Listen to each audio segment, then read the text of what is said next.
ಬಾಗಲಕೋಟೆ ಜಿಲ್ಲೆಯ ಇಳಕಲ್ ಅವಳಿ ತಾಲೂಕಿನ ಸಮಸ್ತ ಕೊರಮ ಕೊರಚ ಸಮುದಾಯದ ಎಲ್ಲ ನಮ್ಮ ಸಮಾಜದ ಬಂಧು ಬಾಂಧವರ ಪರವಾಗಿ ಇವತ್ತು ನಾವು ದಿನಾಂಕ 17/12/2024 ಬೆಳಗಾವಿ ಜಿಲ್ಲೆ ಸುವರ್ಣ ವಿಧಾನಸೌಧದ ಮುಂಭಾಗದಲ್ಲಿ ನಮ್ಮ ಒಳ ಮೀಸಲಾತಿ ವಿಚಾರದ ಹೋರಾಟದ ಕುರಿತಾಗಿ ಮಾನ್ಯ ಕರ್ನಾಟಕ ರಾಜ್ಯ ಸರ್ಕಾರದ ಘನತೆವೆತ್ತ ಮುಖ್ಯಮಂತ್ರಿಗಳಾದಂಥ ಸಿದ್ದರಾಮಯ್ಯ ಸಾಹೇಬರಿಗೆ ನಾವು ಮನವಿ ಪತ್ರ ಕೊಡಲಿಕ್ಕೆ ಹೋಗ್ತಾ ಇದ್ದೇವೆ. ಯಾವುದೇ ಕಾರಣಕ್ಕೂ ನಮ್ಮ ಸಮುದಾಯವನ್ನು ಒಳ ಮೀಸಲಾತಿಯಲ್ಲಿ ಸೇರಿಸಬಾರ್ದು, ಈ ಮುಂಚೆ ಇರತಕ್ಕಂಥ ಮೀಸಲಾತಿ ವ್ಯವಸ್ಥೆಯಲ್ಲಿಯೇ ನಮ್ಮನ್ನು ಮುಂದುವರಿಸಬೇಕನ್ನೋ ಒಂದು ಪ್ರಬಲ ಕೂಗು ನಾವು ಯಾವತ್ತೂ ಹೇಳ್ತಾನೆ ಬಂದಿದ್ದೀವಿ. ಇವತ್ತು ರಾಜ್ಯ ಸರ್ಕಾರ ಒಂದು ಸುಪ್ರೀಂ ಕೋರ್ಟ್ನ ಒಂದು ಆದೇಶವನ್ನೇ ನೆಪವನ್ನಿಟ್ಟುಕೊಂಡು ನಮ್ಮನ್ನು ಒಳ ಮೀಸಲಾತಿ ವ್ಯವಸ್ಥೆಯಲ್ಲಿ ಜಾರಿಗೊಳಿಸಲಿಕ್ಕೆ 3 ತಿಂಗಳ ಕಾಲಾವಧಿಯನ್ನು ಕೊಟ್ಟಿದ್ದಾರೆ. ದಯವಿಟ್ಟು ಯಾವುದೇ ಕಾರಣಕ್ಕೂ ಆ ಒಳ ಮೀಸಲಾತಿ ವ್ಯವಸ್ಥೆಯನ್ನು ಜಾರಿಗೊಳಿಸಬಾರ್ದು ಅಂತಂದು ಈ ಒಂದು ಪತ್ರಿಕಾ ಮಾಧ್ಯಮದ ಮೂಲಕ ತಮ್ಮಲ್ಲಿ ವಿನಂತಿ ಮಾಡ್ತಾ, ನಾವು ದಿನಾಂಕ 17/12/2024 ಸಮಸ್ತ ಕರ್ನಾಟಕ ರಾಜ್ಯದ ಎಲ್ಲ ಪರಮಪರಿಚ ಸಮುದಾಯದ ಎಲ್ಲ ಜನರನ್ನು ನಾವು ಬೆಳಗಾವಿಗೆ ಈ ಹೋರಾಟಕ್ಕೆ ಕರೆ ಕೊಟ್ಟಿದ್ದೇವೆ ಬರಲಿಕ್ಕೆ. ಎಲ್ಲರೂ ಈ ಕಾರ್ಯಕ್ರಮದಲ್ಲಿ ಭಾಗವಹಿಸಿ ರಾಜ್ಯದಿಂದ ಸುಮಾರು 10,000ಕ್ಕೂ ಹೆಚ್ಚು ಜನ ಈ ಬೆಳಗಾವಿ ಅಧಿವೇಶನದ ಒಂದು ಸುವರ್ಣ ವಿಧಾನಸೌಧದ ಮುಂದ್ಗಡೆ ಚಳಿಗಾಲ ಅಧಿವೇಶನ ನಡೀತಾ ಇದೆ. ನಮಗೆ ಅನುಮತಿ ಕೊಟ್ಟಿದ್ದಾರೆ 17ನೇ ತಾರೀಕಿಗೆ ನೀವು ಮನವಿ ಪತ್ರ ಸಲ್ಲಿಸಲಿಕ್ಕೆ. ಒಳ ಮೀಸಲಾತಿಯಲ್ಲಿ ಯಾವುದೇ ಕಾರಣಕ್ಕೂ ಪರಮ ಸಮಾಜವನ್ನು ಸೇರಿಸಬಾರ್ದು ಅನ್ನೋ ಉದ್ದೇಶದಿಂದ ಆ ಒಂದು ಕಾರ್ಯಕ್ರಮಕ್ಕೆ ರಾಜ್ಯಾದ್ಯಂತ ಸುಮಾರು 10,000ಕ್ಕೂ ಅಧಿಕ ಜನ ಆ ಕಾರ್ಯಕ್ರಮದಲ್ಲಿ ಭಾಗವಹಿಸ್ತಾ ಇದ್ದಾರೆ. ದಯವಿಟ್ಟು ಈ ಒಂದು ಕಾರ್ಯಕ್ರಮಕ್ಕೆ ಹೆಚ್ಚಿನ ಸಂಖ್ಯೆಯಲ್ಲಿ ರಾಜ್ಯದಿಂದ ಎಲ್ಲ ಪರಮಪರಿಚ ಸಮುದಾಯದ ಎಲ್ಲ ಜನರು ಆಗಮಿಸಬೇಕು. ಮತ್ತು ಯಾವುದೇ ಕಾರಣಕ್ಕೂ ನಾವು ಈ ಹಂದಿ ಸಾಕಾಣಿಕೆ ಮತ್ತು ವಾದ್ಯ ನುಡಿಸೋದರ ಮೂಲಕ ಜೀವನ ನಡೆಸ್ತಾ ಇರ್ತಕ್ಕಂಥ ಒಂದು ಬಡ ಸಮಾಜ ಯಾವುದೇ ಕಾರಣಕ್ಕೂ ನಮ್ಮನ್ನ ಮುಂಚೆ ಇರತಕ್ಕಂಥ ಒಳ ಮೀಸಲಾತಿಯನ್ನು ಒಳಪಡಿಸಲಾರದೆ ಮುಂಚೆ ಇರತಕ್ಕಂಥ ಮೀಸಲಾತಿ ವ್ಯವಸ್ಥೆಯಲ್ಲೇ ಮುಂದುವರಿಸಬೇಕಂತ ತಮ್ಮಲ್ಲಿ ವಿನಂತಿ ಪೂರ್ವಕವಾಗಿ ಕೇಳ್ತಾ, ಈ ಕಾರ್ಯಕ್ರಮಕ್ಕೆ ಹೆಚ್ಚಿನ ಸಂಖ್ಯೆಯಲ್ಲಿ ನಮ್ಮ ರಾಜ್ಯದ ಪರಮಪರಿಚ ಸಮುದಾಯದ ಜನರು ಭಾಗವಹಿಸಲಿ ಅಂತ ಹೇಳ್ತಾ ನನ್ನ 2 ಮಾತುಗಳನ್ನು ಮುಗಿಸ್ತೀನಿ. ಜೈ ಹಿಂದ್, ಜೈ ಕರ್ನಾಟಕ. ಎಲ್ರಿಗೂ ನಮಸ್ಕಾರ.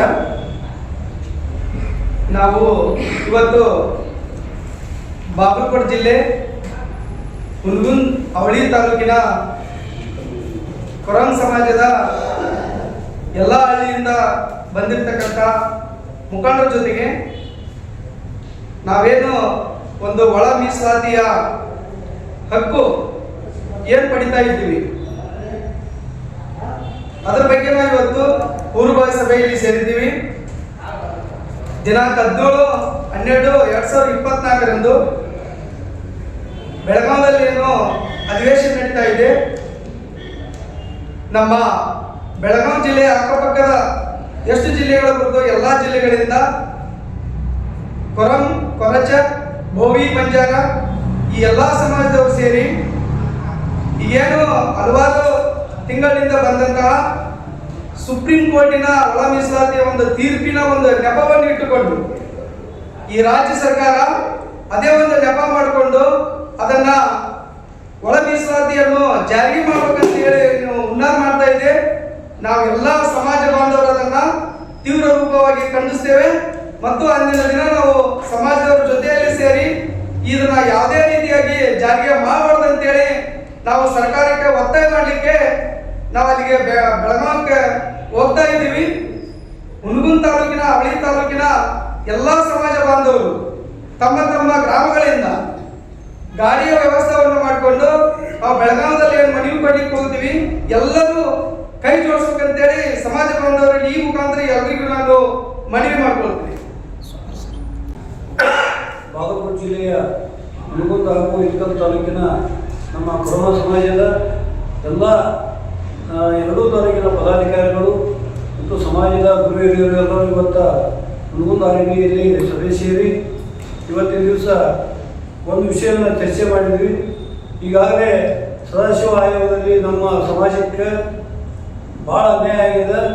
ಆ ವಿಷಯವನ್ನು ವಿರೋಧಿಸುವ ಸಲುವಾಗಿ ಬೆಳಗಾವಿ ಈ ಚಳಿಗಾಲ ಅಧಿವೇಶನದಲ್ಲಿ ನಡೆಯುವಂಥ ಈ ಸಮಯದಲ್ಲಿ 2 ತಾಲೂಕಿನಿಂದ ನಾವು ಸರಿಸುಮಾರು ಎಲ್ಲ ಊರಿನಿಂದ ಎಲ್ಲ ಸಮಾಜದ ಮುಖಂಡರು ಕೂಡಿಕೊಂಡು ನಮ್ಮ ಸಮಾಜದ ಎಲ್ಲ ಹಿರಿಯರು ಕರ್ಕೊಂಡು ಚಳಿಗಾಲ ಅಧಿವೇಶನದಲ್ಲಿ ಭಾಗವಹಿಸಿ ರಾಜ್ಯ ಮಟ್ಟದಲ್ಲಿ ಬರುವಂಥ ಎಲ್ಲ ಪದಾಧಿಕಾರಿಗಳು ನಾವು ಎಲ್ಲರೂ ಸೇರಿ ಈ ಮುಖ್ಯಮಂತ್ರಿಗಳಿಗೆ ನಾವು ಮನವಿ ಪತ್ರವನ್ನು ಸಲ್ಲಿಸಲು ಹೋಗ್ತೇವೆ.